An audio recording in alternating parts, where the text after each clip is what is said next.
Hello, everyone. This is Andrew Berman from National Mortgage Professional. We are bringing you another NMP webinar, and this is a super exciting one today.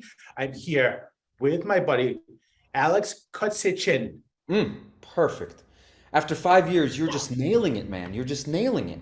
Oh, so I've been working on it. I have been actually practicing it. But so I got my buddy Alex here, and we are going to get inside the mind of Jared Stanley from Southern Trust Mortgage. Jared, thank you so much for joining us today.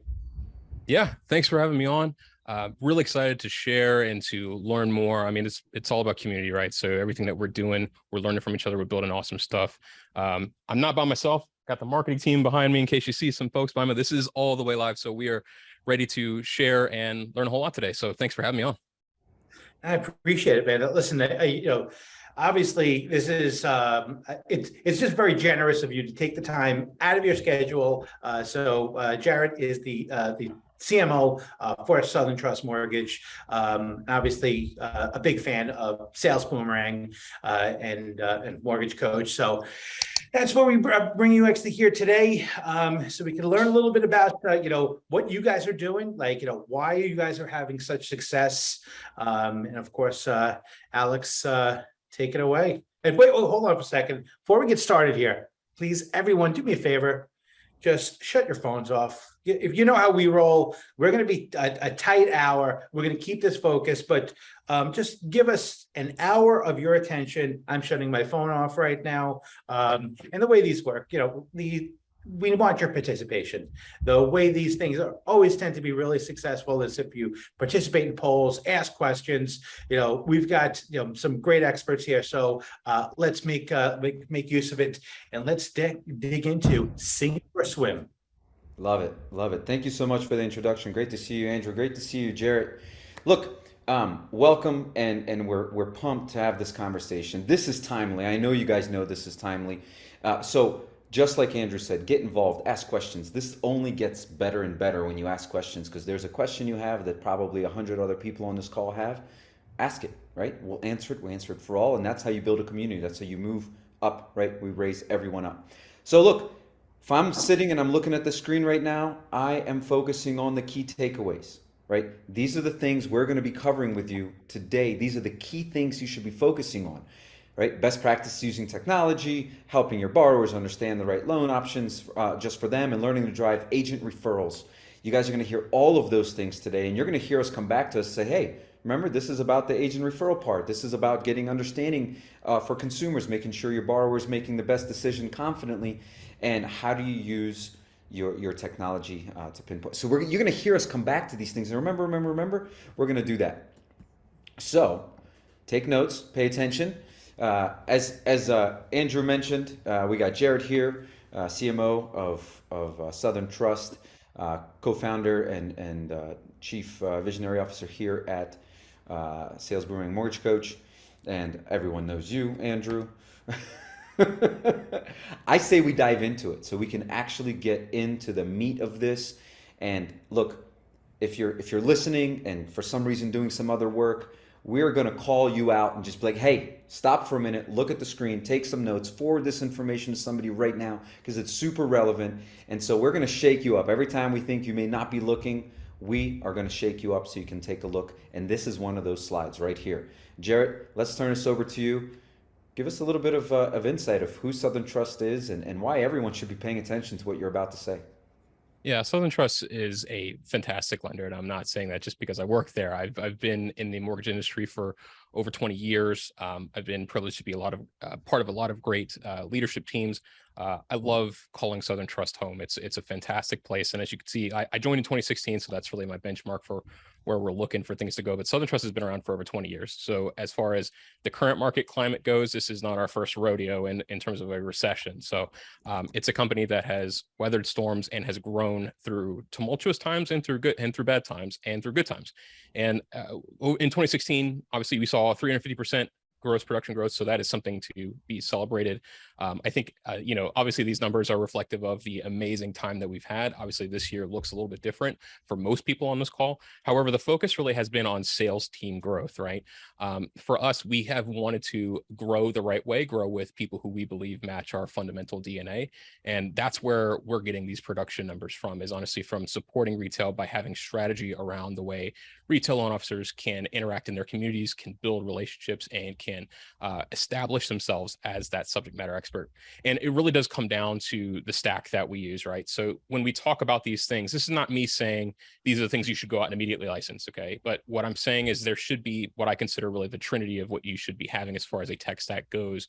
And that is your CRM, your point of sale, and your LOS. Finding the way that those things work together and then stacking or developing on top of it is your key to success. And all those are reverse engineered around the experience that you're trying to provide the borrower, the co-borrower, the agent, both buyer and seller side, as well as builders out there and any other relationships you have. So for us, we're always auditing and adding and refining to our stack, and you should be too. So while these things are plain and we're building them out, they're not written in blood, so to speak. They're sort of written in erasable marker, so to speak. They're able to be audited, right? We want the best experience no matter what. We don't want to compromise on these things.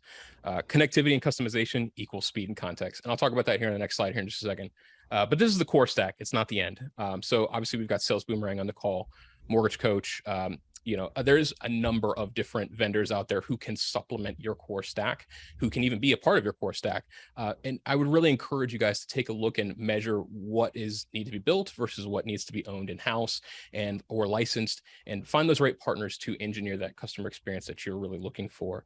And Hey, that Jared, leads to my I last got a point. question. I'm Yep. going to wave at you for a second. Yo, what's up? So how important is it that all of your core stack is communicating to each other? It's one of the most important pieces of what you decide to do. I think technology companies, and it's funny, I don't even call them mortgage companies, I call them technology companies, because it's more about how data interacts with each other and what the end goal of that data interacting with each other is meant to do. So the more flexibility I have between my core systems, the more I can establish key moments, like we talked about in the beginning of this call, being timely and being contextual in your correspondence with people. That is really the way to earn business in tumultuous markets. Because if you're sitting around waiting for that phone to ring, it might be quiet nowadays. Now you have to identify what the right times are, and data is really the tool that gets that done. So connectivity is super important. Okay, so check this out, guys. What Jared is saying is, and you've heard me say this on stage before, you've heard me say it in events like this, play Lego tech. Why do I say Lego tech? Listen to what I'm saying here, guys. When you buy a Lego set and you buy another one tomorrow and another one a year later, the beauty of Lego is that they all fit together. You're never going to have a problem like, but I thought maybe just I could. No. Lego makes sure that things work together and they fit together. And there isn't this controversy or fighting or having a silo. Well, I can only build here because it only works this way, and I can only build here because it works this way, and I need you to walk between two areas to make them work together. Horrible. I mean, that is literally how you blow up your business in the wrong way, right? Like it's bad. So Lego tech is key. Lego tech concepts thing means find technologies that fit well together. If they don't, I don't care how much you love a piece of tech, do not do it.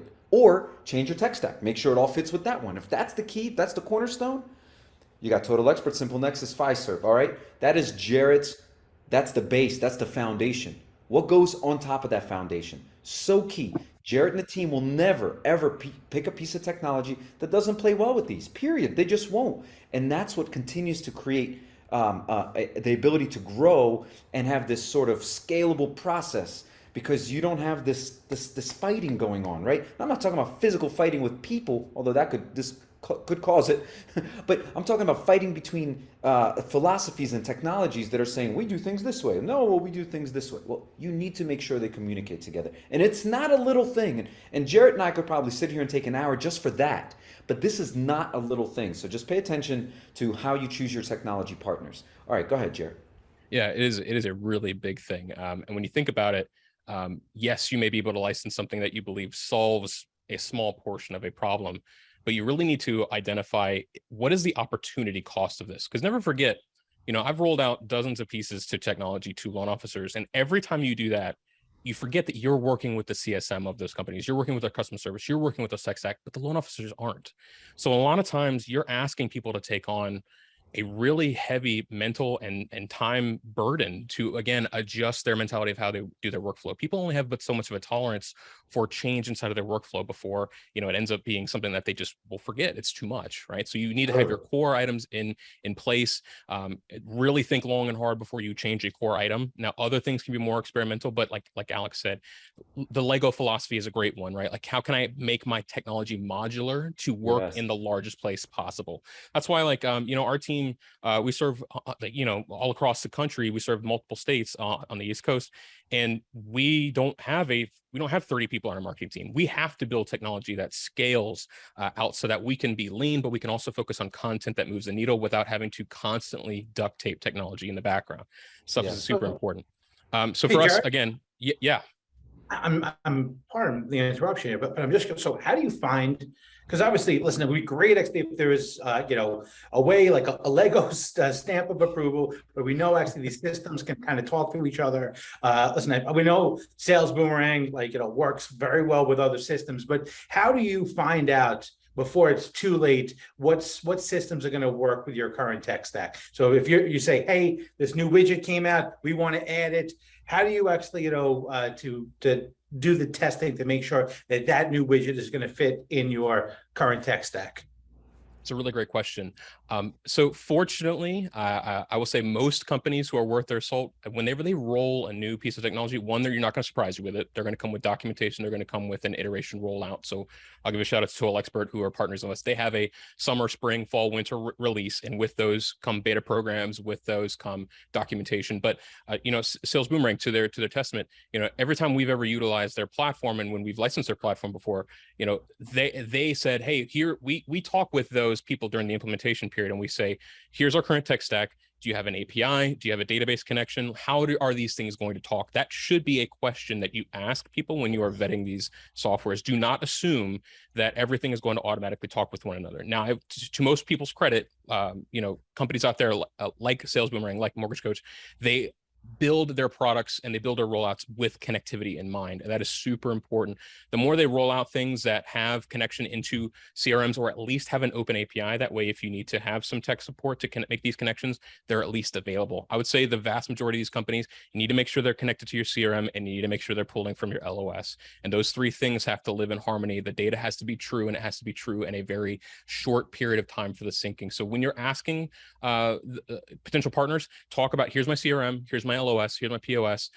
How do you all have implementation with those? Is it native? Is it something that I have to build, or is it coming out of the box? And usually, if they give you kind of a, well, it can work, but kind of this way answer, there's a little bit of hesitation. They're going to have to do some heavy lifting in the background. Stick with people who are reputable in the industry, because a lot of times they're already building these connections before you have this conversation. Absolutely. And so to answer your question, Andrew, right, and the way that Jared just said it, if we break it down into the simplest elements, Jared is saying, use your mouth. Ask the question, right? Yeah. Like it's as simple as that. But people have a challenge with that, right? And everyone gets caught up in like a shiny penny syndrome. It's like, oh, it's new, it's great, I heard, so I need to just do it. I don't care. And then you get into it, you're like, wait, you don't communicate with this. You can't. What's the future roadmap? Oh, wait a second, this is it. You've hit your stride 3 years ago. You're not innovating anymore. Yep. Whew. It was shiny to me, but I just found out you're actually 3 years behind technology. So ask questions. Don't be afraid to engage with your partners. Guys, everyone on this call, you've also heard me say this a lot. There's a difference between a vendor and a partner, right? Why do we start with talking about technology and how that fits into your whole strategy? Well, we know that technology is here today and not going anywhere. So remember, it's about understanding. This is so important. Make sure that you are asking your technology partners not what you're doing today. That's obvious. That's everywhere on their website probably. What are you doing tomorrow? Where are you going? What is your roadmap? And I know a lot of you talk to technology companies and we need to solve stuff now. But if this environment hasn't shown you that it's important to ask what's happening next, then I don't know what needs to happen for you guys to start asking those questions. So key takeaway, ask what the roadmap looks like. Yeah. Right? Hey, Alex, just to jump on that too, man. Like, yeah, please you mentioned something right there. these vendors are not vendors, they are your partners. They represent extensions of your team. And that should not be something that if I have a team member and I have a question for them, I'm not afraid to go ask that person a question. I'm not afraid to give that person input. You should, if these people are worth their salt for what they're providing, they may provide a great service, but they need to equally provide great customer service and partnership to what you want to build long-term. And you should not accept less than that from the people that you partner with. Well, and the way you'll know is a vendor, the difference between a vendor and a partner. A vendor gives you what you want. That's it. And you all might hear then say, hey, that's what we want. That's a vendor. You're going to have problems. A partner gives you what you need. Okay?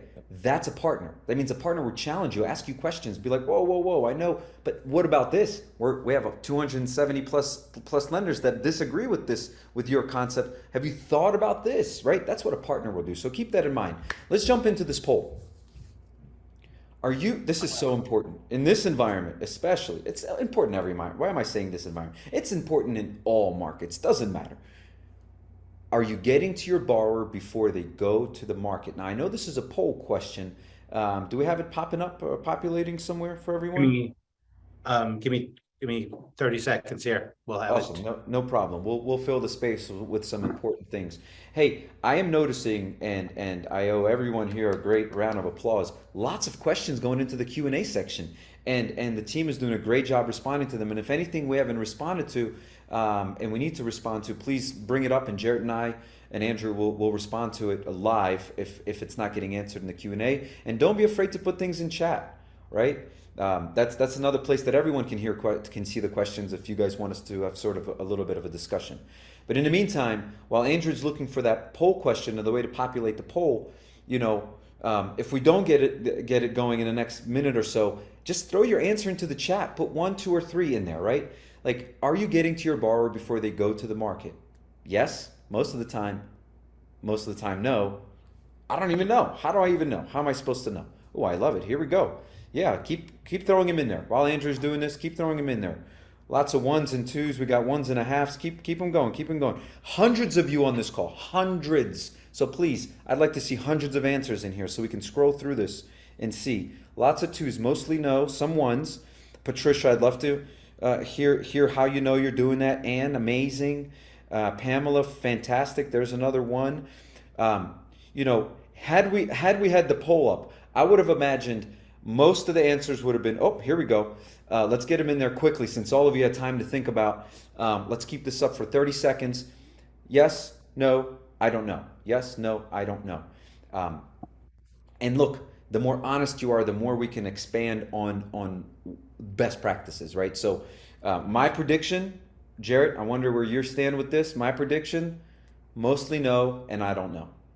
That's going to be my I was going to say the same thing. And unless it's something that you're doing very specifically and on purpose, it's something that's hard to know. Right now we're at about 44%. Let's keep this open till at least 55%. So come on, everyone. I love let's go. 47%. Yeah, let's do it. Keep them going. Keep them going. That person who minimized this in Open Outlook or Encompass, shut that down. Come back to this webinar. We know who you are. We're going to go after you. Come on, 51%. Keep it coming. Keep it coming. We're going to close this out in 5, 4, 3, 2, and 1. There we go. 55%. Thank you, everyone. All right, let's share the results here. Okay, share the results. Okay, hopefully you guys see this on the screen right now. Okay. Just to be clear, our audience, we're pretty sophisticated. Like the NNP users, NNP readers, we're pretty awesome. So that's true. Why, yeah. This is true. Look, pleasantly surprised. Like this is where, look, I'm hoping that 10 years from now, when we ask this question, it's 99%. Yes, we know, right? Because that is the goal. We need to stop guessing, right? We need to start knowing. We need to start really getting in front of our customers and helping them choose the direction in the market rather than randomly reaching out and hopefully you get a really good conversation in place and get good direction. So I love that you guys have that over 30% of you, almost 40% of you said, I know exactly when to contact my customer so that we're speaking to them before the market. We're going to dive deeper into that because it is so important that this becomes a strategy for the rest of you on that. So 40% of you said I know, 60% of you said I don't know or no, or no, right? And so we would like to flip that around, right? More and more yes, more and more knowledge and knowing and being able to overserve, not oversell, overserve the community. All right, Andrew. So, hopefully I'm matching the screen here, but, what is a guaranteed way you can get to your borrower before they go to market? This is Yeah, what is the guaranteed way? So there's $64,000. strategies, right? Jared, what are some guaranteed ways? I'm going to promote Sales Boomerang here in a second, Yep. but I want to hear some besides Sales Boomerang. Is there anything else? And I'll unpack that in just a moment. But what do you think, Jared? What are some guaranteed ways? So when I first saw the slide, the immediate thing I thought of was there's really two ways that stand out in my opinion. The first way is through technology, which is Sales Boomerang. So you're obviously the expert on that. So for me, the other is speaking, paying attention to what is out there in the market and what is happening, and using your stack to proactively communicate that out to your audience. As we've seen in this economy, people are news companies, Twitter accounts, these things make their money by giving clickbait, by giving things that are very highly polarizing headlines, and people form their opinion about these things. And realistically, as sales professionals, we're supposed to be that source of truth, not just during the transaction period, but before, during, and after, and maintaining that relationship with that person. You don't really maintain a relationship with somebody if you never talked to them before and you just send them a happy birthday email that's canned and you don't hear from them ever again, right? You want the ability to use market movements and to use things as an opportunity for you to be the voice of authority. So I'll give a shout out to a partner, BombBomb, or Vidyard, places where you can record video like I'm doing right now, talking to you. Give a 30-second video voicemail, put that out there inside of your customer groups, inside your CRM, and you tell them what's going on. You be the one to serve up that opportunity. That way you can control the narrative. When you control the narrative, they're not going to go out there and try to find something on a search engine. They're going to try to find you. And realistically, the more you can control that and you be the source of communication, that is really where I think a lot of people are going to start coming back over to you. Now, it's not a guaranteed way, but it is a way for people to, again, remember you in the times of when they're ready to act versus just going and doing organic search, even after they've worked with you. Yeah. Look, so what Jared is talking about is the use of video, personalized messages through video, which we all know works extremely well. You have companies like TikTok and Instagram and Facebook, all of or Meta, all Yep. changing to communication through video because we we're moving away from spending lots of time together with people in the physical world, but we still miss people and we still want to see them and we still want to feel like they're talking to us, right? So that is a great strategy. To the guaranteed concept of this, guaranteed. Why is the word guaranteed in there?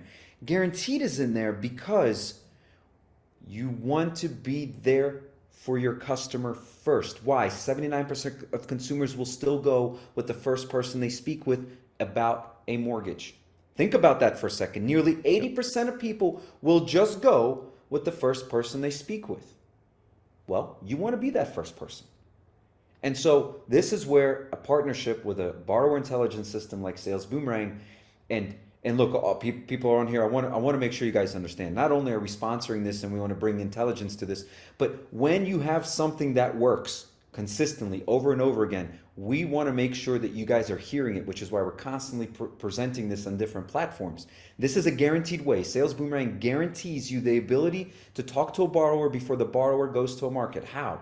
We're using borrower intelligence to identify certain aspects of the consumer's life and behaviors to let you know that they're qualified for something with you and have a benefit because they're qualified for something with you.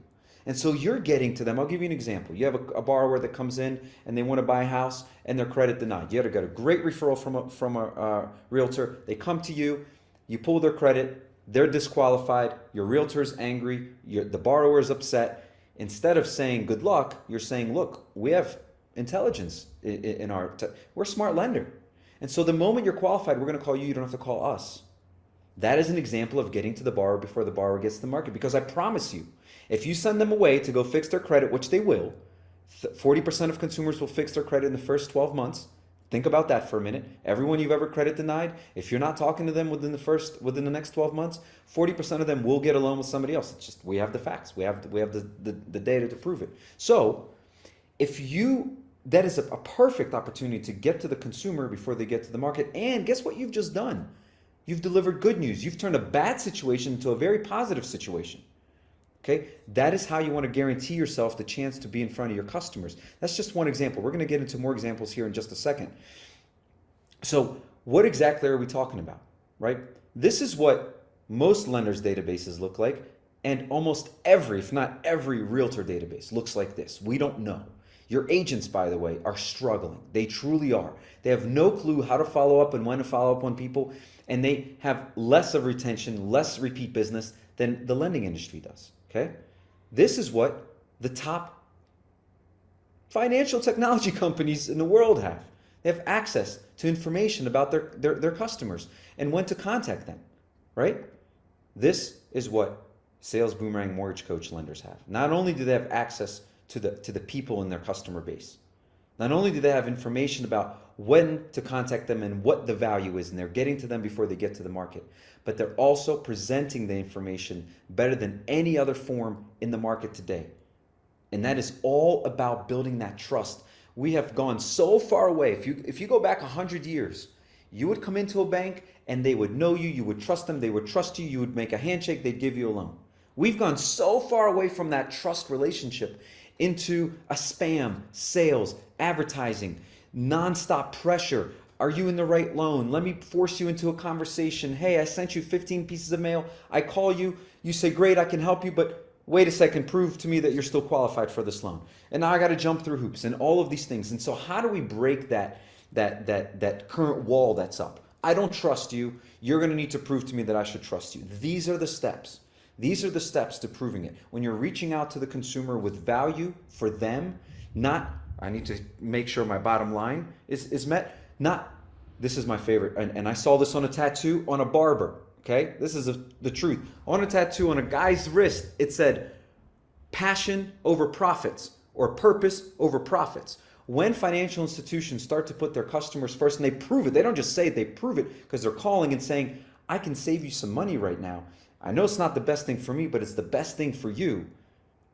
That's when you start to have this trust. And I love that we're talking to Southern Trust in this conversation, because that is what is missing. And that is what Jarrett and team are constantly proving and building, because they're adding value. They're having technologies in place to support their values. Not to create their values, but to support their values. They're not going to their technology partners and say, hey, what's your vision and mission? Cool, we'll make that ours too. No, like, this is our mission and vision. Do you align? Yes, support us in that. And this is exactly in line with that.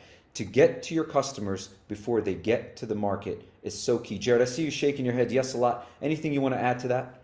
Yeah, I think what you said something earlier is just so key, where again, at the top of the presentation, we talked about the number one point was how to pinpoint the right time to make connection and to create a conversion at the time, right? And what you're talking about here, it all has to add up, right? You're getting these alerts, you're getting these things, but they sort of live in a silo, right? Okay, we talked about data points of connection earlier on when we said, what does your stack look like, right? The top of funnel, or the top part of your stack, really should be concerning these type of alerts, right? You've got an action, you've got an alert comes into your inbox or on your phone. Okay, now what? So the best thing to do is to really take these type of things and build systems, build connectivity, make sure your stack is connected. That way, when you do get this alert from Sales Boomerang, it pushes over to your CRM. It gets assigned to the right group. It notifies you on your phone so that you can proactively time your phone call with that automated SMS or that automated email that goes with it, right? So that way, you not only do you have the right timing and you have the right alerts to say, okay, I know there's an opportunity that's here for this specific person. It gives you the opportunity to sort of cash in on the brand and the sort of personal equity that you've built with your customers. That personal equity only really stays there if you're communicating. You have to speak, provide value. And then when the timing is right, you can reach out with that personal ask, because you've already, it's like an ATM machine. You've already made so many deposits in this person through value that when you go to make the ask with context, odds are you're going to be the one. I just have to cheer for you. I mean, everything you just said is just so on point. I mean, it's perfect. Let's keep it going. But if you guys didn't just take a handful of notes, I don't know what's going to inspire you to take some good notes and bring some great ideas to your team. But that is brilliant. All right, So this is just a little bit of an insight, okay? We are looking at all of these events at Sales Boomerang, and we're tracking your database. And remember, your database is not made up of your past customers. That's just a part of your database, which typically is the smaller part of your database, to be honest with you. But your database consists of customers that you've done loans for, your pipeline, the active people you're speaking to, the leads, the people that you've tried to reach out to that maybe haven't responded to yet, and the people you've had to unfortunately turn down. That is all part of your customer base, right? I always make this example. If I walk into a supermarket, a Target, a Walmart, a big store, doesn't matter, and I have a question, and you hear them go over the intercom there, and they go, you know, help the stranger in aisle 3. No, they're not saying that. A customer has a question now, right? And so a customer, they say customer, I haven't even spent a dime there yet, but they're calling me a customer. So I want you all to think about that. Change your philosophy about who your customers are. They are your customers. They just haven't bought something from you yet. And that philosophy in and of itself is going to help you achieve a better relationship with your customer and build some trust. Hey, Mr. and Mrs. Borrower, I'm here for you even if you haven't done a loan with me. Right? And how? Advice, solutions, helping, calling them at the right moment, calling them before they realize they have a value in the market and go back to the market. And so this is all the different things that we're tracking in this notification system, in this intelligence system. And what we wanted to show is how things have changed, right? In the first half of this year, where mortgage inquiries are down by 1.29% per month, right? You have EPOs that are down, which we could have predicted that, right? Everyone seems to be a little bit more rate locked. So it's like, yeah, we should have less of this happening. Equity notifications are down because most of the people that had equity alerts have already received a lot of them, right? Because of the previous year and a half. And so you can just see where the different notifications are coming from and how active your database. But still, this is very important. In 1 month, okay, in 1 month, if you have 4.2% of your database highlighting, lighting up, think about that. Every single month, 4.2%. That is a lot of people in 1 year that will have a mortgage-related event. Nearly half of your database will have a mortgage-related event in the next 12 months. How are you staying on top of it? Okay, this is the importance.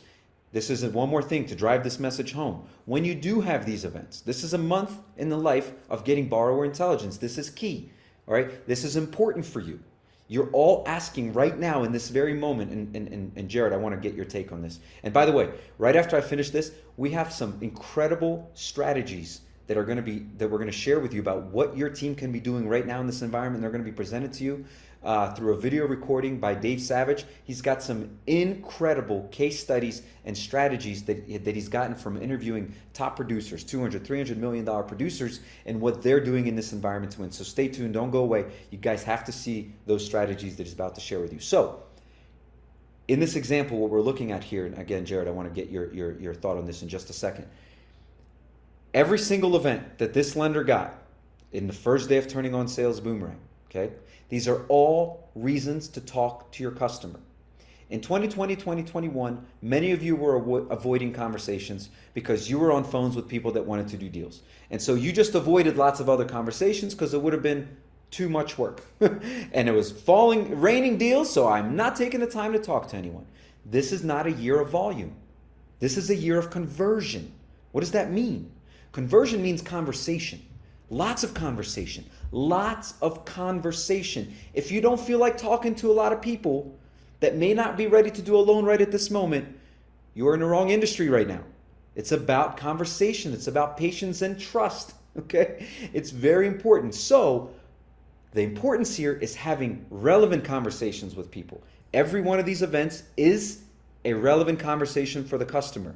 And so in 1 month, this organization, nearly 2,000 relevant conversations were discovered within their database. Not random people, but people within their database, right? The turn downs, the customers, the pipeline, right? In their database. So, Jared, to you, okay? Let's give everyone on this call another reason to invest into looking into things that can help them right now and into the future. How important is it to have conversations with people? Actually spend time on the phone with people today. I mean, it's incredibly important, right? Like markets that we were in before, you sort of alluded to it just a second ago, where you didn't have to have conversations because the relationship was primarily based on something that was very mutually understood. Hey, rates are at a ridiculously low rate. I'm going to refinance right now, or I'm going to take advantage of purchasing right now. you didn't have to have sort of the actual connection because the market sort of made the pseudo connection for you. Those markets really aren't reality for the long term of us on this call and this business. Yes, they're great opportunities, but now it's time. The people who are in this office that are really doing well are the people who have really great connections with their realtors. They didn't lose touch. They didn't lose touch with those folks during refinance time. Southern Trust is still primarily over 70% purchase. So our foundation is customer service and is connection to our local communities, our local realtors, and our builders. We serve them second to none, and that's how that goes. So for us, having tools like this deepen those conversations. We already have them in our phone. We're already talking to them on a regular basis, and it takes it away from being more of a sales pitch. So like if you don't, let's just say Alex and I are friends, we talk, but if I never talked to Alex and I came to Alex every year with a happy birthday message that also looked the same every year and he could tell that it was canned, and then once a year I reached out to Alex and said, hey, do you want to buy this product? Do you want to buy this product? Do you want to buy this product? I'm not asking him anything about his life. I don't know what he actually needs. I'm not bringing into the conversation. I'm being viewed as a taker. I'm not being viewed as somebody who is a value giver, somebody who's a resource. You got to use technology and these opportunities to change that narrative to you are somebody who solves a problem, who actually cares about this person. And you do that by knowing about your consumer and having a proper conversation with that data in mind. So, and you can't just reach out to them once in a blue moon. It has to be something that you do on purpose. Leverage technology to be in more places that you can be physically, but make it to where you are extending your most human self to people, and people will reward you for that. To add to that, oh, go ahead, Dan. Yes, so I'm just curious, so let's say one of those alerts, didn't trigger, but you want to keep in contact. What do you say for the loan originator who maybe doesn't have actually strong relationships? Maybe they're new in the business. They built up a huge refi, bank of loans. So they're just kind of establishing these relationships. What would be a reason, or what would be the script that they would actually use to call up a borrower just kind of let them know that they're still there? Is this for Jared or for me? Yeah, but Jared, I'm curious. Yeah, what would you tell your originators? So the originators, they don't necessarily have that strong relationship. They didn't trigger up one of those alerts, but they're looking for that opportunity to connect with their borrowers. Any suggestions on what actually, what kind of advice or what kind of reason they could use to call those borrowers? Great question. Sure. I mean, there's any number of things that we can know based on the loan application, based on a number of things. Like we know birthdays, we know loan anniversaries, we know some things about maybe their time. We put inside of our CRM a home check-in after 6 months, check for refinancing, or check in home ownership anniversary. Again, personalized video is a great way to do that. You don't have to record a video for each individual person. You could record something that says, hey, it's Jared from Southern Trust. I saw that was your home anniversary today. It's an awesome thing to be a homeowner. But I know you may have questions. You may, want to plan for the future. I'm here. So just let me know. Keep it informal, yes. But you have to reach out to people to give them an opportunity based on what you know inside the system to provide and start those dialogues. So one, you talk about refinancing. Refinancing is obviously there, but if you have purchase business, you know what type of loan they got. You have some type of connection based on product type and market averages to kind of know what maybe those next steps are, even if you don't get a trigger. So that on top of what your generic strategy should be, which is to be a source of value and information. A lot of people, when they're starting the home buying process, especially people who don't have the best credit, or maybe people who are buying their first home, what they want is information. They want a safe haven. They want a place to be able to ask questions and get knowledge from. So putting out content, leveraging social media, and leveraging your CRM will go a long way to showing yourself as the expert. That way people are more receptive to having those types of conversations. Let me share something with this group about, if I'm a new loan officer in this market, forget about this. If I'm a new loan officer, period, and I've just joined a group that is using an intelligence platform, the very first thing I'm asking is, hey, anyone not responding to these events, give me all of those calls. I will take every orphan record there is. I will take every alert that is currently not being utilized by an existing loan officer, And I want to contact every single person that has a relevant event going on in their life. I want to, all of these things that are being left behind, I want to be in front of. So this is an incredible resource for junior LOs, okay? They always look for things to, what am I going to say? How am I going to say it? How am I going to add value in the first conversation? I've been doing this. This is the way, right? This is how you do it. You have relevant information to bring up in a conversation so that you're not lost. So to your point, Andrew, if it was me and I'm like, hey, I'm going to my company saying, what resources are available? How can I have something valuable to talk to somebody about all the time?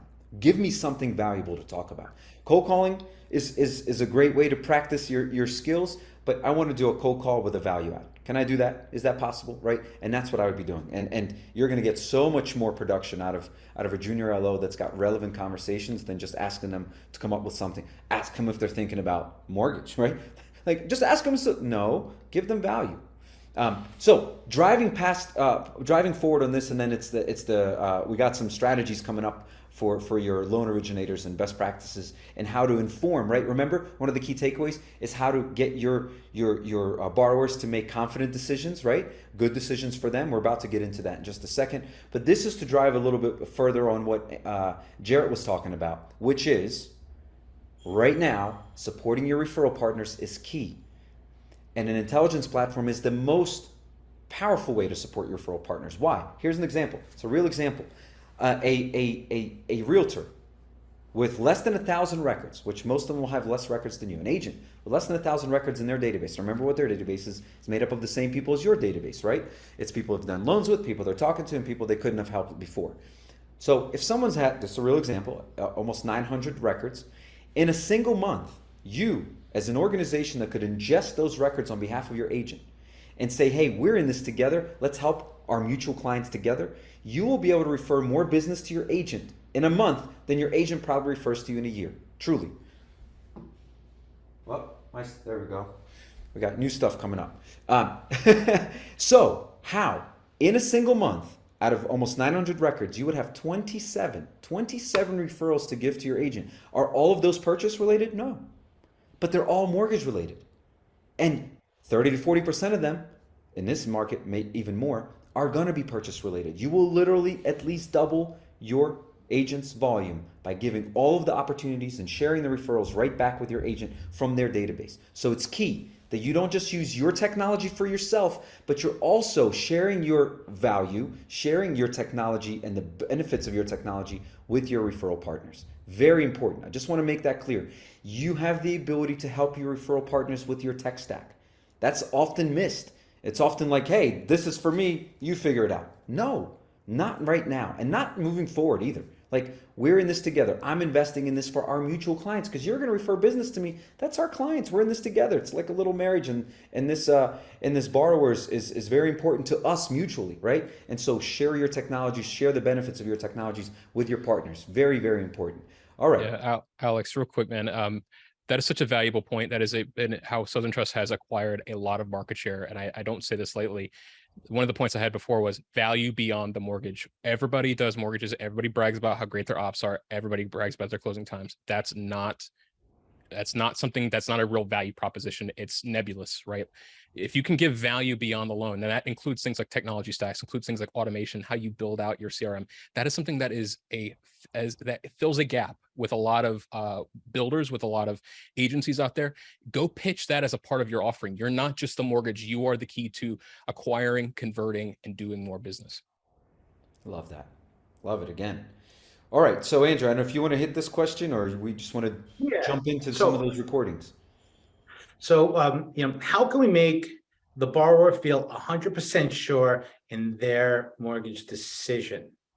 Yes, this is important. This is part of the key takeaways, right? And I know you have some ideas. What I want to do, Jared, is let's listen to Dave, and then we'll unpack that. Cool? So I'm going to play this for everyone right now. Let's get this going. Let's. All right, everyone. I'm going to share a couple strategies that are working in today's market. Before I get into those strategies, it's important to note that the market we're in right now is very different than what it was last year or several months ago. Right now, every consumer, every borrower, they are surprised or upset when they hear what the interest rate is. So what are they going to do? They're going to shop you. If a consumer just Googles mortgage or real estate, they're going to get retargeted. They're going to be shopping rates. If they just say mortgage out loud in their house, it's going to be retargeting and giving them ads. So everyone's shopping. So what do we need to do? First of all, I want to make sure you all know about this resource where we have top producers sharing top strategies in today's market. It's on the Mortgage Coach website, but we're going to pull a couple of the best ones. So the first one is options, interest rate options. Because you don't want to be that loan officer that's thought of as, oh, I'm the high rate, no point loan officer. Big banks, credit unions, online lenders, they're quoting rates at 2 points. So make sure you're showing points, with points, without points. This is a really common strategy where loan officers are showing up to 2 points. This is a $300 million producer that every single client, regardless of what purchase price it is, he's doing all of his pre-approvals 0 on up to 2 points. And last time I interviewed this loan officer, he said, sometimes I'm going up to 2.5 points. So show options. Here's another strategy. So it's still showing. By the way, everyone, we are going to post the link in chat so you guys can see this video on your own and a little bit closer, but just keep listening to the strategy here. Different point options, but they're starting to future cast. Like, hey, here's what rates are at 5.5, 6, 6.5. And most consumers believe rates are going to go down at some point. So ask the consumer, what do you think rates will be a year from now? And then future cast, show what they might be in the future. So this is a hot strategy right now. If you're a manager or leader on this call, make sure all your loan officers know how to deliver every pre-approval, whether it's a purchase or a refi, especially if it's a purchase, make sure they're showing rate options. And I'll share another strategy in just a minute. I'll talk about our seller buy down and how we're helping realtors win. But check this out. All right. Jarrett, any thoughts on what Dave just shared with us? I mean, it really does resound with the theme of this call, and that's just know your audience, know your buyer, and have a conversation. I mean, we're having, we just rolled out a new product called a 1515 ARM, and having conversations around what it means to get an ARM versus get a fixed may lead somebody to a better solution, especially if we anticipate rates going down to refinance out of it, right? Like there's so many. All right, everyone. Power. I'm going to share. Sorry, keep going. I apologize. Oh, you're fine. There's so much power that comes out of being able to articulate options, but the only real way you're going to be able to do that is you have a keen understanding as to what your folks are actually looking for. Are they somebody who is willing to invest a little bit more to get the breaks up front and maybe want to stay forward, maybe a little bit less, maybe a bit risk adverse, or are they somebody who wants to kind of get locked in and then look to refinance? There's a number of different options in the market, and I think it really is an opportunity to show yourself as that person who can be a problem solver depending upon what your client wants to do. Again, the key is context, having a good understanding of what they're looking to do. Like Dave articulated there, showing points, showing options, and telling the real truth. That does lead to somebody not feeling like they were bait and switch, right? Yes. Like a lot of times you're gonna see a lot of these things online, but they're gonna see that are great, and that's why sometimes you see certain lenders have certain reputations, is because they sort of make consumers feel like they're preying on them based on these tactics. You giving the truth, showing these options, showing that you can meet or exceed, and as well as service has a value, guys. Like you shouldn't look down on the fact that yes, you're competing against a tech lender, or you're competing against a big box lender, but service and personability and being able to work with somebody's personal situation, that goes a long way. So again, options, context, those things are super important. So real interesting. I love how you just tied a bow around what Dave was saying. And there was a question that came up in the Q&A area, and I may have been even put into the general chat of like, hey, is there an impact, right, of using an intelligence platform and a presentations platform? Like, what's the benefit of having both Sales Boomerang and Mortgage Coach? Like, is there a difference? So to what Jared is saying right now, yes, you have the identifier. Hey, Sales Boomerang sends you a notification saying this person is perfect to talk to right now. Here's what to talk to them about. I just want everyone to hear this. The power of a digital presentation is profound. It is profound. I've never seen anything like it. I myself decided to test this out just yesterday. True story. I was like, you know what? I want to talk about a potential mortgage option for someone, but I don't want to talk to them. I want to show them. And within under 20 seconds, listen to what I'm saying, everyone. Under 20 seconds, you can begin that digital presentation for your borrower. And it visually creates a step-by-step process for them to understand. You don't need to have them, okay, write this down, write this down. I'm going to send you a black and white piece of paper for you to review. No, totally digital, totally interactive, transforming in front of the customer's eyes, creating those options. You saw 4 different columns in that presentation. I did this, yeah, I'm telling you, I did this yesterday. I could not believe the response when somebody says, I've never ever fully understood why this loan is better than this loan. And you just showed me, because you showed me what it's going to look like 15 years from now, how much equity I'm going to have built in compared to this, what is going to be my net worth doing it this way versus that way, what interest rates could look like if this and that. What if I did a reinvestment strategy? In which is exactly the reason they're bringing it up, guys, is that's what was asked. Well, what if I reinvest the money you just showed me I'd be saving? Be like, all right, well, let's do that. And you just show them a reinvestment strategy, put it in the market rather than just save the money from what you're paying. Wow, it was blown away. But everyone listening, that presentation is what made the difference. It made me look like a complete expert, and that all I do is care about the person I'm speaking to. It was wonderful. But the key thing to understand is that it took less than 20 seconds to get the presentation started. And then as I'm asking questions, I'm filling things in, and on the screen, it's populating. It's awesome. So just highly recommend digital presentations in your process. Changes the game, truly. Puts the customer first. Okay, one more strategy, and then we're going to unpack it, and then we'll have some time for Q&A. Fantastic. So is it actually possible to raise pull-through rates by 15% in this market, or is that an anomaly? It is 100% possible. 100% possible. It's almost, we teed up that conversation, but not only is it possible, but it's happening regularly. When you have a digital presentation attached to your process, you're going to, first of all, 3x the speed at which the conversion happens. Confident, understanding consumers make decisions faster. I don't know how else to say it. When you're confident in what you're choosing, you're going to move faster. When you have to question it, when you got to run it past 3, 4, 5 people, when you got to do some more research, when you got to call other companies to see if somebody was being honest with you, the process is going to go slow. But when you can clearly define the value, and it's easy for them to digest and go, you know what? I get it. Whew, decisions getting made. It's just getting made, right? So, Jared, I'm gonna have you jump into this in just a second. Let's listen to one more amazing strategy, guys. This is going to be awesome. Watch this from Dave.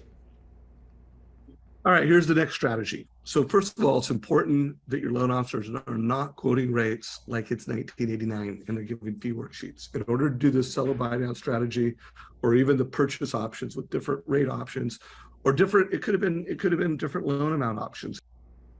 Oh.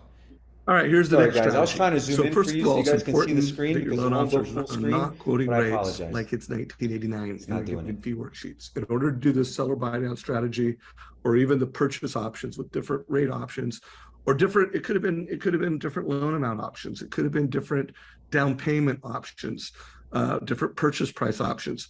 But here's a big winner in today's market. This is last year, Nicole Roth did 390 million in production. Her team did 390. This year, I just recently interviewed this just a week ago, and she's on track. Her goal going into the year was to do 400,000. And she said, we have a shot. Like, she's not down 40% or 70% like a lot of loan officers. And here's the strategy she's doing. And here's how she's winning with listing agents and how she's winning with buyer's agents. And we'll put a link in chat on this. If you don't get the link, let us know, or you can just go to our YouTube channel and follow it. But here's what she's doing. She's doing seller buy down strategies for realtors. So if you look at this particular one, she's showing 10% down. She's showing a 2-1 buy down, which is very popular in today's market. She's showing a permanent buy down. So like, what if the seller did took 2 points and bought down the interest rate, or 3 points and bought down the interest rate? And then she's showing how that compares with a 2.2 price reduction. So she is creating these videos. She's using Mortgage Coach. She has one that's like a 10 to 12 minute video that she emailed out to her entire database of realtors, her entire database of buyers. and she puts all over social media. So that's one of her strategies. She's also doing 3-minute TCA videos, and she's doing it for a specific listing. So she's looking for listings that have been on the market for several weeks, a month, a listing that looks like a purchase price reduction is imminent. And then she's creating a very specific seller buy down strategy video, and she's about 3 minutes long, and she's sending that to an agent. And she's talking to that agent about that property, about how she can help them in today's market. She is crushing it. This is a seller buy down strategy for a $200 million producer. And this $200 million producer is trying to help both a buyer's agent and a listing agent. There's a family, they wanted to buy a $700,000 listing for $630,000. And the listing agent told the buyer's agent, don't bother making an offer. We know that it's not going to sell for full price, but we're not ready to entertain or even counter a 230 offer. So what did Jeremy do? He said, hey, what if they would do a 3% buy down, 2 points buying down the rate, 1 point buying down the cash to close, and they put a deal together. So when you look at this, it created compromise so that the buyer was willing to compromise, the seller was willing to compromise, and they use a seller buy down strategy to do it. So guys, in today's market, you got to win with shoppers, you got to win with realtors, you got to be able to deliver creative finance strategies like this. And we'll put links down below to that Nicole Roth video. And back to you, Alex. Look at that. Dave made it sound like he was live with us. What beautifully done, sir. But what a Jared, I told you I couldn't wait to call on you after this. Tell me what you thought about that strategy. I mean, it's everything you should be doing, right? A lot of times we tell our loan officers, we don't want to make our buyers loan officers. We're not asking them to pass the licensing exam. We don't need to overly explain, but we need to be able to show them appropriately in a way that breeds confidence in it, but also doesn't confuse, and showing them visually across time and across the various points that you have here in the section that Dave showed. That is something that says, okay, here, based on our conversation, here was the end goal of where you wanted to get for your family. Now, was that an emotional goal? Was that a financial goal? What was it? Here are the 3 products that'll meet it. Here's a timeline by which it meets it. And let's talk about what the next 2-3 steps is. That's how you build those clients for life, by taking the complicated, breaking it down, accomplishing the goal, and then from then on, you are seen as that source of truth for that person. It's just fantastic. I mean, look, what a great set of strategies for everyone to review. I mean, truly, like, this conversation is, and I'll stop sharing so we can be on screen. This conversation has been so packed with valuable insights and things you can take action on right now. I mean, like, this is what you want, right? You came here because you needed things to help your business today. Jarrett dropped a ton of gold nuggets throughout the conversation. Dave just shared with you just one of the most winning strategies, period. And you heard Jarrett say that's what everyone should be doing. And you can be doing it. If you're not sure how to present those things, got to look at Mortgage Coach Digital Present. You got to. Not sure when to contact your customer or if you should be reaching out to them. You don't want to be spammy. You need intelligence. You want to have the tech stack that Jarrett talked about. Brilliant. LOS, POS, CRM, right? Jarrett named Total Expert. Your Fiserv, and remind me of the LOS. You're on mute. Simple Nexus. Simple Nexus. Yes, sorry. Yes, Simple Nexus. Amazing. All of these insights. There was somebody asking about what are new, what's newer than Lead Mailbox. There's a lot of technologies out there. Lead Mailbox is good. It just, does it scale? What do you need it for? You want to review those things, right? So look, I hope all of you got some great information from this. I mean, truly, I'm sitting here. If I'm in your shoes, I'm taking lots of notes. I'm scheduling lots of conversations with the technologies you heard about today, reaching out to Sales Boomerang and Mortgage Coach, just learning. If nothing else, learn. Figure out if there is a fit for you and how you can maximize your opportunities, not just this market. I'm so tired of just saying this market, this market, this market. There's lots of strategies for this market, but I'll tell you what Southern Trust does. They just do the right thing and the best thing in every market. That's it, right? They're not just like, oh, well, let's just change our whole strategy because the market changed. No, best practices, fundamentals are always good. and then you pivot based on what's going on. The wind is blowing a little bit this way, the wind is blowing a little bit that way. You may make some pivots, but without a great foundation, you're always going to be thrown off based on what's happening in the market. Don't let the market create what your experience is like for you and your business. You guys take the market and use it to your advantage. Don't use it as an excuse. All right. Jarrett, any parting words? Yeah, thank you for having me on. It was a pleasure to be able to share with you guys. Southern Trust and myself, we pride ourselves on doing the best not only for our community, for our loan officers, but we really want to be a beacon in this industry, to do the right thing by our borrowers and anybody that we're in touch with. We exist to make loans simple, creative, and consistent. That's what we want to do. Again, feel free to contact me, guys. I'm on LinkedIn. You can check out southerntrust.com if you want to learn more. I want to have that conversation. I'm an open book no matter what company you work for. Thanks again for having me on. It was great being able to share with everybody. Fantastic. Always a pleasure. And Andrew, thank you for having us on and allowing us to talk to your audience. Again, do not use this market as an excuse. Use it as a reason to make better decisions and build your business better and stronger. And we'd love to be that partner for you. So go ahead and check out Sales Boomerang or Mortgage Coach, and let's figure things out together. Andrew, thanks again so much. Thanks, Andrew. Thank you. Thank you so much for joining us, Jared, Alex. Appreciate it. I mean, yeah, this is such a great time. This is the time. I think you set up the next 5 years of your mortgage practice. The things that you're doing today, you're able to have more conversations, deeper conversations with your borrowers that you couldn't have in 2020, 2021. And the best thing is, right now, you can invest in your tech stack. Alex, it just popped into me. You said something actually in one of our previous webinars, and I love this. Talk to whoever you're getting your technology from, whoever your LOS or POS, and talk to them to find out what partners work really well with them. That was a priceless piece of information that I've actually heard, mortgage bankers talk about using that same strategy. So guys, thank you so much. And thank you for joining us for another NMP webinar. We come to you as often as we can with great guests like Alex and Jarrett. We'll get another one coming up next week. We'll hope you'll join us. Everyone have a great day, and hope you're going to have an amazing August. Take care. There you go.